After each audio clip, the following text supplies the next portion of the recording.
What's up guys, Ola S1X third gen आ चुकी है and we arranged it somehow. मैंने सेकंड जेन का रिव्यू किया हुआ है, राइड रिव्यू मेरे चैनल पे आप देख सकते हो। नाम चेंज हुआ है बट स्टाइल वही है। ईवी अनबॉक्सिंग का भी बीफ और बस्सी हो गया बिकॉज सिर्फ ईवी नहीं, हाइब्रिड आईसी सब करेंगे। But for now we have Ola S1X Gen 3। मेरा नाम है नितिश बस्सी, तो चलिए भगाते हैं। ये है स्पेक शीट जिसकी बात हम बाद में करते हैं फॉर श्योर। काफी सारी अपग्रेडेशन हुई है टॉप स्पीड, पावर में एंड एवरीथिंग। बट उससे पहले क्या बॉडी में कुछ चेंज आया है? Well from the front it's very same, वही कैप लाइक डिजाइन एंड सामने अभी वही सेकंड जेन में भी थे, telescopic front suspension, tyre size everything same, steel wheels ही है यहाँ पे। उसके अलावा ऐसे एज सच कॉस्मेटिक चेंज नहीं दिखता यहाँ पे। ये स्टिकर्स पहले भी देखे थे, flat foot board right here, ये आ जाती है हुक एंड यहाँ पे दो pockets on the left and the right hand side, और ये आ जाती है इसकी चाबी एंड ये भी सेम ही है जितना मुझे याद है। बाकी आप वो रिव्यू देख सकते हो जो हमने किया हुआ है।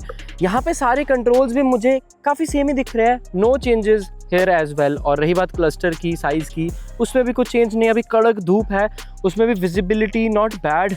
उसके अलावा सामने जो चीज़ें थी वैसी की वैसी ही हैं, और क्योंकि अरेंज किया तो यहाँ पे सीट में भी एज सच कुछ चेंज नहीं है। उसके बाद में ये पिलियन फुटरेस्ट है ना, जो मुझे था कि शायद थर्ड जेन में कुछ चेंज आएगा, but I don't see any change here. मैं फर्स्ट जेन ऑनर हूँ, मतलब थोड़ा स्मूथ ज़रूर दिख रहा है बट स्टिल कुछ तो चेंज होना चाहिए था यार यहाँ पे। एंड मेजर चेंज नीचे दिख जाता है दोस्तों। यहाँ से ऐसा लगता है जैसे ये S1 Pro हो, बट नहीं दोस्तों, एक्चुअली डुअल स्विंग आर्म है इस साइड एंड इस side also you can find that swing arm. But major change, hub motor नहीं है, यस मिड ड्राइव मोटर कर दी गई है। एंड यहाँ पे इसके बीच में अगर आप देखो, थोड़ा सा घुसने की कोशिश करो तो चेन दिखेगी। यस बेल्ट भी हटा दी है, तो मतलब चलो X सीरीज में तो बेल्ट थी नहीं, बट यस प्रो सीरीज में थी, तो अभी चेन हो गई है, मिड ड्राइव मोटर हो गई है। उसके अलावा हब हट गई है, which is a good thing. Definitely मैं बताऊंगा क्यों। बहुत सारे लोगों ने X सीरीज में सेकेंड जेन में प्रॉब्लम फेस की है, बहुत सारी कंप्लेंट्स आई हैं एंड जिसमें हब मोटर होना भी एक रीज़न था। बहुत सारे लोगों का पानी में डिप करना भी रीज़न था। हब मोटर पूरी डूब जाती है, मिड ड्राइव मोटर थोड़ी कंपैरेटिवली प्रोटेक्टिव रहती है, चाहे आईपी रेटिंग हब मोटर में भी हो तो भी। एंड पावर में थोड़ा लैग उन चीज़ों की वजह से, और आवाज़ उस वजह से। तो अभी ओला के अगर स्कूटर लाइनअप की बात करें, हब मोटर बिल्कुल ही टाटा बाय बाय हो गई है। अब अगर चार्जिंग पोर्ट को खोल के देखें, well as it is same. And क्या ये स्मूथ हुआ? ठीक है, मतलब ये लोग अभी तो न्यू में तो दिक्कत नहीं आता, बट मेरा अभी पुराना हो गया तो उसके बाद आता है। एंड नहीं, यहाँ पे आपको कैप अलग से खरीदना पड़ेगा। उसके अलावा अगर बूट को खोले, जो कि कुछ इस तरह से खुल जाता है, तो ये रहा बूट, ये साइड मिरर्स, ये मेरी बॉटल एंड अच्छी खासी स्पेस कोई एज इट इज़, वहाँ पे कुछ चेंज नहीं है। और क्योंकि ये 2 kWh वेरिएंट है, यहाँ पे स्टिकर रहता है।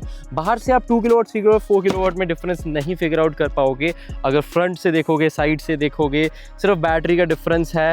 एंड कहीं पे स्टिकर बैजिंग ऐसा कुछ नहीं रहता, सिर्फ अंदर वाली साइड रहता है। तो अगर तीनों स्कूटर को खड़े कर दूं X सीरीज को, आप नहीं बता पाओगे कि 2, 3, 4 कौन से वाले। अब बात कर लेते हैं थोड़ी स्पेक्स की। ये स्पेक शीट है एंड यहाँ पे देखिए 3 to 4 एंड उसके अलावा 7 kW की पीक पावर है इसमें। एंड टॉप स्पीड में यहाँ पे फर्क दिख जाएगा। 2 kWh जो कि ये खड़ी हुई है, इसकी टॉप स्पीड अब 101 किलोमीटर हो गई है, 101 किलोमीटर पर आवर। उसके बाद 3 kW की 115, और जो 4 kWh है उसकी 123। जी हाँ, मतलब मोटर में डिफरेंस नहीं है, पीक पावर में डिफरेंस नहीं है, वो एक तरह से लिमिटर ही लगाया हुआ है ऑन द टॉप स्पीड। रही बात रेंज की, तो 108 किलोमीटर्स इस 2 kWh वेरिएंट की IDC रेंज है। बट एक इंटरेस्टिंग चीज़ दिखाता हूँ, यहाँ पे अभी ऑन करूँगा एंड यहाँ पे ये क्या दिखाता है, let's find out.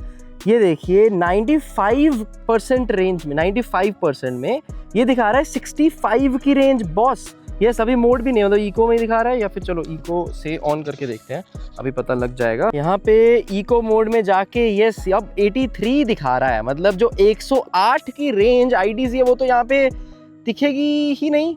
I guess 100 पे भी ये 95, 98 या 100 ही दिखाएगा। मुझे लगता है ऐसे गाड़ियों में अभी C75 रेंज वाली सीन आ गई है, जो टाटा ने इसे हैरियर लॉन्च की थी।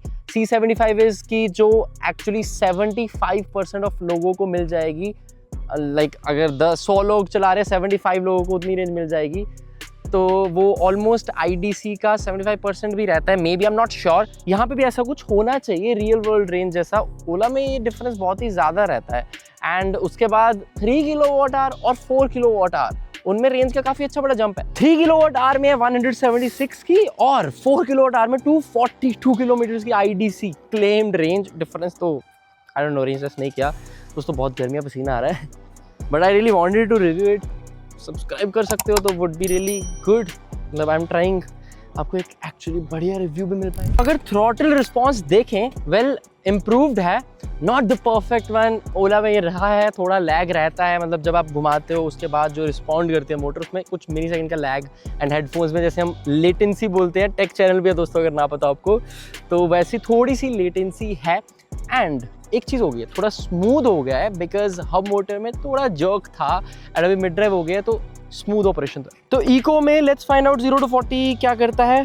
3, 2, 1 and let me tell you, 2 लोग बैठे हुए हैं इस पे। 3, 2, 1 लेट्स गो। ओके, अच्छा खासा लैग एंड ओके, हो जा भाई, हो जा हो जा हो जा हो जा।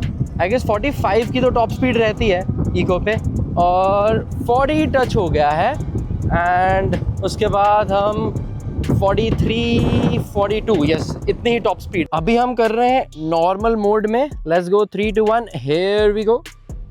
थोड़ी ज़्यादा अच्छी पावर एंड अब और अच्छी पावर। 20 के बाद काफ़ी अच्छा पिकअप होता है and we touched 40, that was quick. उसके बाद कितना सीधा जा सकता है ये, ओके 60 तक जाता है, 60 को थोड़ा क्रॉस भी कर लेता है। रियली डिसेंट पावर तो बहुत इंप्रेसिव लगी, बट उसी के साथ में डर लगा जब इंस्टेंटली रोकनी पड़ी। ड्रम ब्रेक्स है बॉस, इतनी ज़्यादा पावर, अच्छी खासी स्पीड दे रहे हो, तो आई फील एक साइड पे डिस्क ब्रेक होनी चाहिए थी, इतनी ज़्यादा पावरफुल ब्रेक्स नहीं है। Let me show you brakes कैसी हैं। आई मीन डिसेंट है, बट जितनी इसकी पावर है उसके कंपैरेटिवली कम है। Now sport mode, 3, 2, 1, here we go. Lag यहाँ पे भी आ जाता है स्टार्टिंग में यार, and boom, let's keep going, let's keep going, let's keep going. Okay, this is crazy. Okay, I think 70 से ज़्यादा स्पीड थोड़ी रिस्की लगती है। 70 तक सही है, उसके बाद थोड़ा डर भी लगता है। एंड इधर 101, what do you think of it? Needed है क्या, मतलब क्या वो सेफ भी है बिना डिस्क के देना? मुझे वो चीज़ ज़्यादा अच्छी नहीं लगी। रही बात इसके क्रूज मोड की, तो प्रोबेबली जस्ट 20 से ऊपर ही होगा, तो 20 पे तो नहीं हुआ भी एक्टिव, बट खुद ही बंद हो गया। 23 पे हो गया। और ये कैसे डीएक्टिवेट होता है, मतलब अभी ये देखिए क्रूज मोड है, रेस नहीं दे रहा हूँ, स्मूथली चल रहा है, यस। तो अगर ब्रेक अप्लाई करे तो बंद हो जाता है। उसके अलावा अगर हम रेस को दें और ज़्यादा नहीं, रेस देने से भी बंद हो जाता है। एंड अगर थ्रोटल को उल्टा घुमाए, जो कि रिवर्स जैसे वर्क करता है, तो भी बंद हो जाता है। तीनों चीज़ों से बेसिकली आप कुछ भी एक्शन लोगे तो वो क्रूज बंद हो जाता है इंस्टेंटली। रही बात रिवर्स की, तो यहीं पे ब्रेक के साथ दबा के रिवर्स एक्टिव हो गया। थोड़ी थोड़ी आवाज़ आ रही है बीप की, एंड कुछ इस तरह से पीछे को रिवर्स कर सकते हो थ्रोटल को उल्टा घुमा के। एंड ब्रेक मुझे अब फिर प्रॉब्लम लग रही है, मतलब इंस्टेंटली ब्रेक नहीं लगती क्योंकि ड्रम ब्रेक्स है, क्या ही कर सकती हैं। उसके बाद इसे ही दबा के वो डीएक्टिवेट हो जाता है। यहाँ से ये पावर एंड यहाँ से मोड स्विच, लेफ्ट साइड करके इको, राइट साइड करके नॉर्मल एंड स्पोर्ट। एंड यहाँ पे ये हेडलाइट्स के लिए और ये इंडिकेटर्स, बीप के बाद इसी से बंद, एंड हॉर्न लाउड इनफ। तो एक क्विक इंप्रेशन, एक क्विक राइड टेस्ट लेने के बाद ये मेरा रिव्यू आपके लिए। आपको कैसा लगा, क्या चीज़ अभी भी मिसिंग लग रही है कि मैंने नहीं बताई हो तो आप बता सकते हो। एनीवेज, जितने कम टाइम के लिए मैंने अरेंज किया उतने में यही सब हो सकता है, राइट। स्टिल अगर आपके कुछ क्वेश्चन है आप मुझे पूछ सकते हो, I try to answer that. बाकी अगर आप नए हो तो सब्सक्राइब कर लेना। आई फील जो इम्प्रूवमेंट मतलब सेकंड जन के बाद थर्ड जन में आई है वो ये है कि हब मोटर हटा के मिड ड्राइव मोटर आ गई है, स्पीड ज़्यादा इंक्रीज़ कर दिया है। रेंज टेस्ट ना ही हमने सेकंड जन का किया था, ना ही इसका भी किया है। Let's try guys. आप दीजिए ज़रा, लाइक्स कीजिए, थोड़ा अच्छे खासे व्यूज़ आए तो मे बी थोड़ा ज़्यादा ईजी हो जाएगा ब्रांड से मांगना या कुछ भी। दैट्स इट फॉर टुडे, मिलते हैं कल।